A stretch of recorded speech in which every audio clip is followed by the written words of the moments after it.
সুপ্রভাত।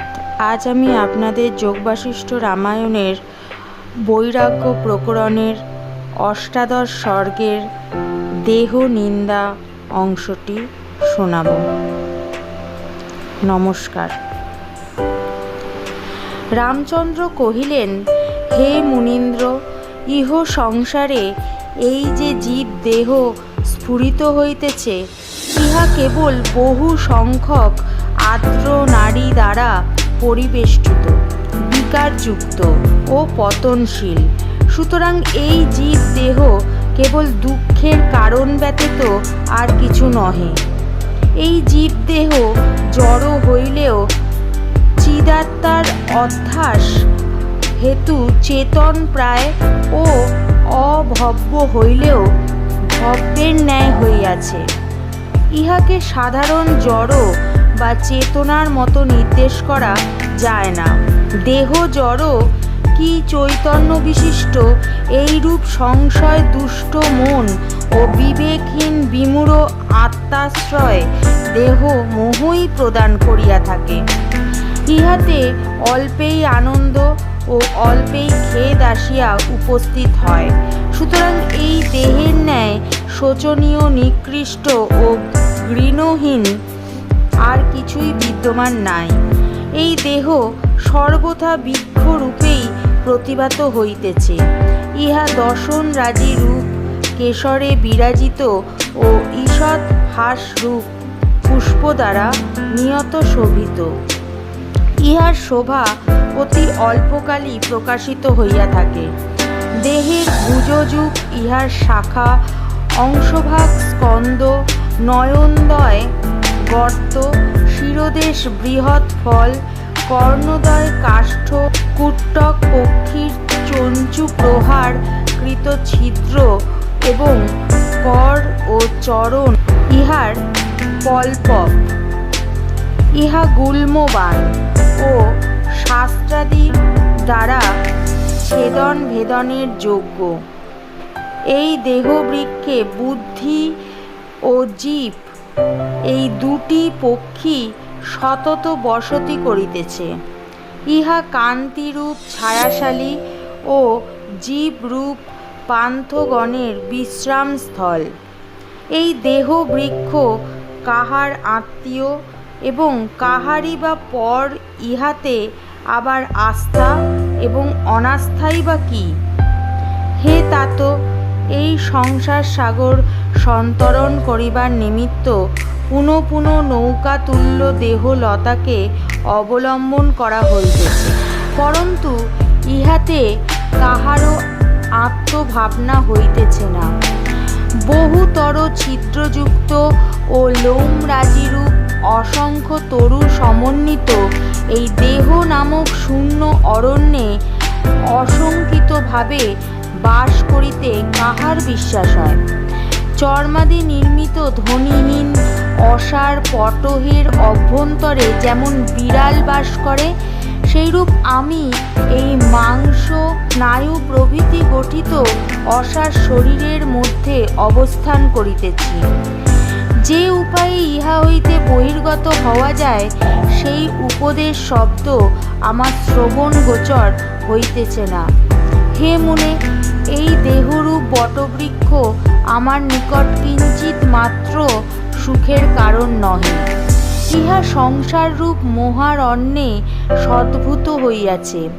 চিত্তরূপ মর্কট ইহাতে আরোহণ করিয়াছে এবং চিন্তারূপ মঞ্জরীযুক্ত হইয়া অপরিসীম দুঃখরূপ ঘুণ দ্বারা ইহা ক্ষত হইতেছে।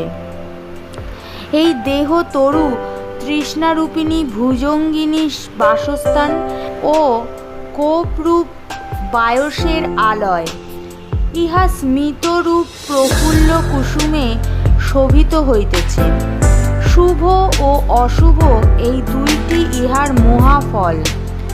বাহুদয় ইহার লতাজাল, হস্ত ইহার স্তবক, প্রাণবায়ু সঞ্চালিত অঙ্গ সকল ইহার পল্লব এবং সমুদায় ইন্দ্রিয় ইহার বিহঙ্গম ও জানু ইহার স্তম্ভ। ইহা যতদিন যৌবন কান্তিরূপ শীতল ছায়ায় বিরাজমান থাকে, কামরূপ পান্থ ইহাকে তাবৎকাল সেবা করে। এই বৃক্ষ পরই কেশরূপ তৃণরাশি বিদ্যমান রহিয়াছে। অহংকাররূপ গৃদ্ধ ইহাতে বাস করিতেছে এবং বিভক্ত বাসনারূপ প্ররোহাদি দ্বারা ইহার মূল দেশ এরূপভাবে বেষ্টিত হইয়াছে যে সহজে ইহাকে ছেদন করা একেবারেই দুঃসাধ্য। হে মুনিবর, এই কলেবর অহংকার রূপ গৃহস্থের মহাগৃহ, ইহা বিলুণ্ঠিতই হোক বা স্থিরভাবেই থাকুক, ইহাতে আমার ক্ষতি কি? অহংকার যে গৃহের অধীশ্বর, বিষয় তৃষ্ণা উহার গৃহিণী, ইন্দ্রিয়গণরূপ পশু সকল উহাতে আবদ্ধ এবং কামাদি বিবিধ রাগে উহার সর্ববয় রঞ্জিত রহিয়াছে। সুতরাং এই দেহ গৃহ আমার অভিলাষিত হইতেছে না। ইহার পৃষ্ঠাতি স্থিরূপ কাষ্ঠ মধ্যে প্রায়ই ছিদ্র রহিয়াছে এবং ইহা দীর্ঘ পেশিরূপ রজ্জু দ্বারা আবদ্ধ। সুতরাং এ গৃহ আমার ইষ্ট নহে, যাহাতে বিস্তৃত স্নায়ুরূপ বন্ধন রজ্জু, রুধির জল জনিত কর্দম ও জরারূপ সুধার বিলেপন রহিয়াছে, তাহা আমার অভিলাষিত নহে।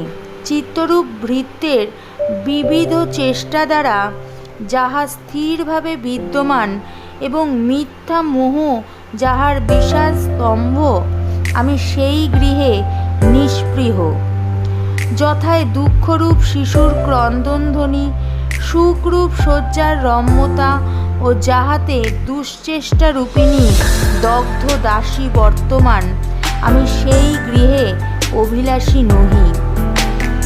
যাহাতে মলযুক্ত বিষয় সমূহরূপ ভাণ্ড ও গৃহোপকরণ সকল সমাকীর্ণ রহিয়াছে এবং অজ্ঞান রূপ ক্ষার যাহার সর্বত্র ব্যাপ্ত আছে, সেই দেহ গৃহ আমার অভিপ্রেত নহে। গুলভ যাহার জঙ্ঘারূপ স্তম্ভের আধার দারু, জানুর উপরিদে স্তম্ভের ঊর্ধ্বভাগ এবং দীর্ঘ বাহুরূপ দারু দ্বারা যাহা দূরীকৃত, আমি সেই দেহ গৃহে অভিলাষ করি না। হে ব্রহ্মণ, যথায় প্রজ্ঞারূপিণী গৃহস্বামিনী জ্ঞানেন্দ্রিয়রূপ গবাক্য মধ্যে ক্রীড়া করিতেছে এবং যথায় চিন্তারূপিণী দুহিতা সকল বর্তমান রহিয়াছে, সেই দেহ গৃহ আমার বাঞ্ছনীয় নহে। কেশ কলাপ যাহার ছাদ, কর্ণদয় যাহার শোভাশালী উপরিতন গৃহ এবং অনতি দীর্ঘ অঙ্গুলি সকল যাহার কাষ্ঠচিত্র, সেই গৃহ আমার ইষ্ট নহে। সর্বাঙ্গ যাহার ভিত্তি, ঘনরোম রাজি যাহার জবাঙ্কুর এবং উদর ছিদ্র যাহার মধ্য অবকাশ, আমি সেই গৃহে অভিলাষ করি না।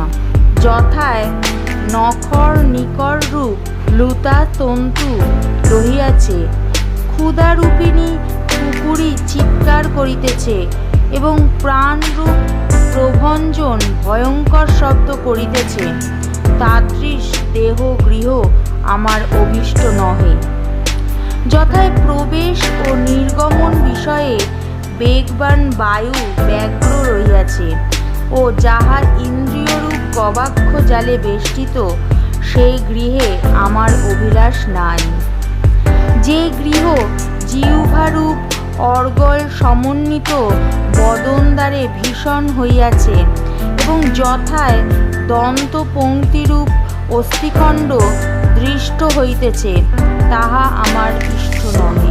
যাহা ত্বকরূপ সুধা বিলেপনে মসৃণ, সন্ধিরূপ শকট চলনে চঞ্চল ও মনরূপা দীর্ঘজীবী মুশিক যাহার ভিত্তি খনন করে, তাদৃশ দেহ গৃহ আমার ইষ্ট নহে। যাহা হাস্যরূপ দীপ প্রভায় উদ্ভাসিত, কখনো আনন্দে পরিপূর্ণ ও কখনো বা অজ্ঞানরূপ অন্ধকার প্রবাহে পরিব্যাপ্ত, আমি সেই দেহগৃহে অভিলাষ করি না, যাহা সর্বরোগের আয়তন ও বলিপলিতের আবাস এবং যাহা সর্ববিধ মনোদুঃখরূপ সারধনে গহন, সেই দেহগৃহ আমার অভিপ্রেত নহে। যাহা ইন্দ্রিয়রূপ ভয়ঙ্কর ভল্লুকদিগের দৌরাত্মে অত্যন্ত ভীষণ হইয়াছে, যাহা শূন্য ও সারহীন কোটরে পরিপূর্ণ এবং যাহাতে বাম দক্ষিণাদি দিককুঞ্জ সকল অজ্ঞান অন্ধকারে পূরিত রহিয়াছে, তাদৃশ দেহাটবি আমার অভীপ্সিত হইতেছে না। হে মুনিশ্রেষ্ঠ, যেমন কোনো অল্পবল ব্যক্তি পঙ্কপতিত হস্তিকে উদ্ধার করিতে পারে না, সেইরূপ আমিও এই দেহগৃহ ধারণ করিতে সক্ষম হইতেছি না। এই রাজ্য, দেহ ও চেষ্টা এর সমুদায়ে আমার কি হইবে? ফলত ইহাতে আমার কোনো প্রয়োজনই নাই, কেননা সর্বগ্রাসী ভীষণ কাল অতি অল্প দিনের মধ্যে সমস্তই বিনষ্ট করিবে। হে মুনে, এই যে রক্ত মাংসময় নশ্বর কলেবর রহিয়াছে, আপনি ইহার বাহ্য অভ্যন্তর বিবেচনা করিয়া বলুন, ইহাতে রমণীয়তা কি? হে তাত, যাহারা মৃত্যুকালে জীবের অনুগমন করে না, বলুন দেখি সেই সকল কৃতজ্ঞ দেহে কোন বুদ্ধিমান ব্যক্তির আস্থা হইতে পারে? এই কলেবর মত্ত মাতঙ্গের কর্ণাগ্রের ন্যায় চঞ্চল ও লম্বমান জলবিন্দুর ন্যায় ক্ষণস্থায়ী। সুতরাং যাবৎ এ আমাকে পরিত্যাগ না করে, আমি তাহার পূর্বেই ইহাকে পরিত্যাগ করিব। এই ক্ষুদ্র স্বভাব দেহরূপ কোমল পল্লব সতত প্রাণ পবনের আন্দোলনবশত চঞ্চল হইয়া বিবিধ আধি ব্যাধিরূপ শত শত কণ্টক দ্বারা জর্জরিত হইতেছে। সুতরাং এই কটু ও নীরস দেহে আমার কোনো প্রয়োজন নাই। হে মহর্ষে, এই দেহ চিরকাল পান ভোজনে রত থাকিয়াও নবোদ্গত কিশলয়ের ন্যায় কোমল ও কৃশ হইয়া পরিশেষে যত্ন ব্যতীতই ধ্বংস মুখে নিপতিত হইতেছে। এই পামর দেহ পূর্ব উপভুক্ত ভাবাভাবময় সুখ দুঃখ সকল ভুয়ো ভুয়ো অনুভব করিয়াও লজ্জিত হইতেছে না। এই দেহ বহুকাল পর্যন্ত প্রভুত্ব বিস্তার পূর্বক বিবিধ বৈভব উপভোগ করিয়াও যখন উৎকর্য বা স্থৈর্য লাভে সক্ষম হইতেছে না, তখন আর এ দেহের পরিপালনে ফল কি? এই দেহ কি ধনী কি দরিদ্র, সকলের পক্ষেই সমান, ইহাতে কোনো ইতর বিশেষ জ্ঞান নাই। কেননা জরাকালে জরা ও মৃত্যুকালে মৃত্যু সকল দেহেই অবশ্যম্ভাবী। হে তপবন, এই কায়রূপী মুখ কচ্ছপ আপনার উদ্ধার সাধনে বিমুখ হইয়া সতত সংসাররূপ জলধিগর্ভে তৃষ্ণা কুহরে প্রসুপ্ত হইয়াই রহিয়াছে। এই সংসার সাগরে প্রতিনিয়ত শত শত দেহ কাষ্ঠ ভাসিয়া যাইতেছে, উহারা কেবল দহনেরই যোগ্য। পরন্তু ওই সকল দেহ মধ্যে মনীষীগণ কোনো কোনো বিবেকবান দেহকেই নরদেহ বলিয়া নির্দেশ করেন। চিরস্থায়ী দৌরাত্ম্য যাহার বেষ্টন এবং অধোগতিরূপ ফল ভারে যাহা অবনত, তাদৃশ দেহলতা দ্বারা বিবেকী ব্যক্তির কোনো প্রয়োজনই নাই। এই দেহ পঙ্কমগ্ন মণ্ডূকের ন্যায় বিষয় ভোগে মগ্ন হইয়া সহসা জরাগ্রস্ত হইতেছে। পরন্তু এ অচিরকাল মধ্যে কি প্রকার দুর্দশা প্রাপ্ত হইয়া কোথায় চলিয়া যাইবে তাহা জানা যাইতেছে না। এই কায়রূপী ঝঞ্ঝাবাতের যাহা কিছু ক্রিয়াকলাপ, তৎসমস্তই নিঃসার রজমার্গেই ইহার গতি। বস্তুত কেহই ইহাকে নয়নগোচর করিতে পারে না। হে ভগবান, গমনাগমনকারী পবন, প্রদীপ এবং মন ইহাদিগের বিনাশ ও উৎপত্তি বরং বুঝিতে পারা যায়, কিন্তু শরীর সম্বন্ধে কিছুই পরিজ্ঞাত হওয়া যায় না। ইহা যে কি জন্য কিরূপে কোথা হইতে আসিতেছে এবং কোথায় বা চলিয়া যাইতেছে তাহা বুঝিতে পারা যায় না। যাহারা এই অনিত্য শরীর ও জগতের স্থায়িত্ব সম্বন্ধে বিশ্বাস স্থাপন করে, সেই মোহ মদিরণত্ব মানবদিগকে শত শত ধিক। হে মুনে, এই দেহ আমার নয়, আমিও দেহের নয়, এবং এই দেহে ও আমাতে অভিন্নতা নাই। এইরূপ চিন্তা করো তো, যাহাদিগের মন শান্তি লাভ করিয়াছে তাহারাই শ্রেষ্ঠ পুরুষ। আর যাহারা মান ও অপমানের প্রতি বিশেষ রূপে দৃষ্টি রাখে এবং যাহাদিগের মন প্রচুর লাভে আহ্লাদিত হয়, তাত্রী শরীরাভিমানী হতবুদ্ধি পুরুষগণ আপনাকে আবদ্ধ করিয়া মৃত্যু মুখেই পতিত হইয়া থাকে। হায়, আমরা দেহ কুহরসায়িনী কোমলাকৃতি পিশাচীর ন্যায় অহংকারজনিত বিষয় তৃষ্ণার কপটবশত প্রতারিত হইতেছি। অহ, কি কষ্টের বিষয়! এই শরীরাভিমানিনী অজ্ঞানরূপিণী দুষ্ট রাক্ষসী বিবেকাদি সহায়হীনা দীনা প্রজ্ঞাকে নিরন্তর ছলনা করিতেছে। হে মুনিবর, এই পরিদৃশ্যমান জগতের যখন কিছু সত্য নাই, তখন তদন্তপাতি দেহ ও অসত্য ব্যতীত আর কিছুই নহে। কিন্তু ইহা কি আশ্চর্যের বিষয় যে এই শরীর আপনা হইতে দগ্ধপ্রায় হইলেও ইহা দ্বারাই জীবগণ প্রতারিত হইতেছে। এই কায়রূপী পল্লব কতিপয় দিবসের মধ্যেই পরিপক্ক হইয়া নির্ঝর জলবিন্দুর ন্যায় আপনা হইতেই পড়িয়া যাইবে। ইহা জলধির জলবিম্বের ন্যায় অচির বিনাশী এবং সাংসারিক কার্যরূপ আবর্তে বৃথা ভ্রমিত হইতেছে।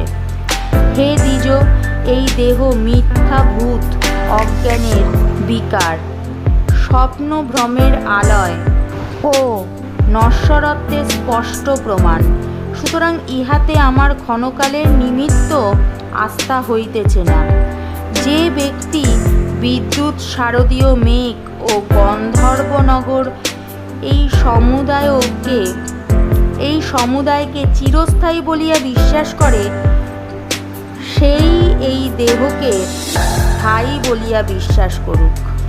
হে ভগবান, যাহা কিছু ভঙ্গুর পদার্থ আছে তন্মধ্যে সর্বাপেক্ষা এই দেহই উৎকর্ষ লাভ করিয়াছে এবং ইহা সকল দোষের আকর। আমি এই দেহকে তৃণের ন্যায় তুচ্ছ জ্ঞানে নিরস্ত করিয়া সর্বথা সুখী হইয়াই রহিয়াছি। নমস্কার।